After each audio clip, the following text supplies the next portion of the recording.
Akala namin ready na kami sa camping trip na ito. Pero ilang oras lang nakalipas, napilitan kami mag-evacuate. Hinahanap rin sila. Try tayo sa baha pero nakakatakot pag sa trek is... At ang hindi namin alam, yung lugar na pinagpatayan namin ng tent ay posibleng lumubog sa baha.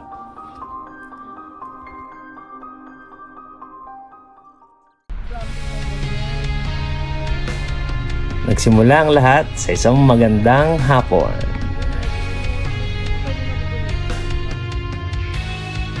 Excited kami lahat dumating sa campsite para sa aming unang camping experience.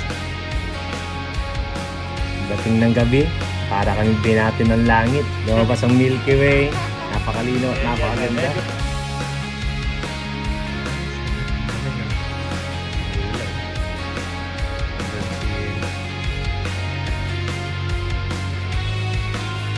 At sa mga sandaling iyon, kala namin perfect na ang lahat. Kinabukasan ng umaga, nagsimula ang ulan.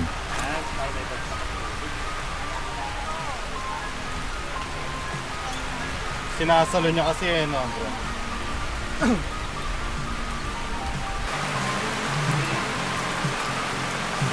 Sarap na ako. Kailangan na ito sabi mo, ayos na lang. Kaya para sigurado, mag-decision kami bumili ng additional canopy at tent. Lahat doon kay lahat. Pero, nakabili na ako. Nakapili na ako. Kailangan na eh. Umuulan ng malakas, sabay nagkakap. So, Yeah. Yeah, anong mga pinagagawa niyo dyan, ha?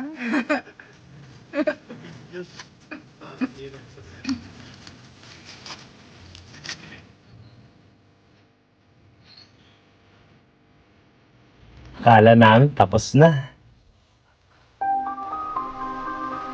Kaya pagsapit ng hapon, biglang bumalik ang ulan. At hindi na ito ang ordinaryong ulan lang.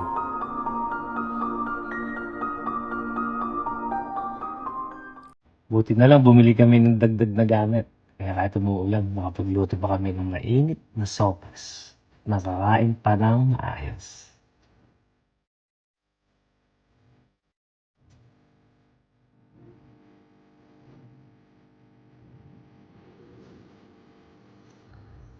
Pero maya-maya, dumating na ang caretaker. At sinabi niya sa amin, posibleng bumaha sa campsite. Baha na pwedeng umabot hanggang tuhod o hanggang baywang pa.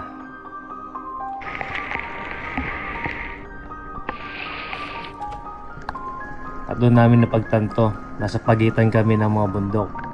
At ang creek sa tabi namin, posibleng umabot.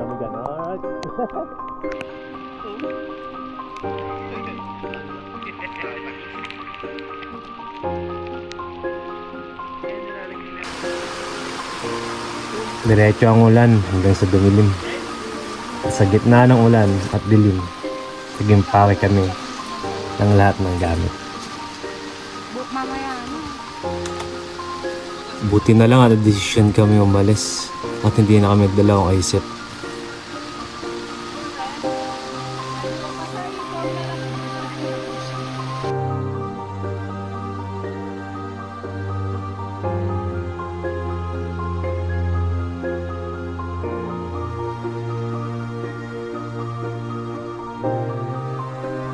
At minsan, kahit gaano kakahanda, may mga bagay na hindi natin kontrolado. At sa mga ganitong pagkakataon, ang pinakamalaga ay ang kaligtasan ng pamilya.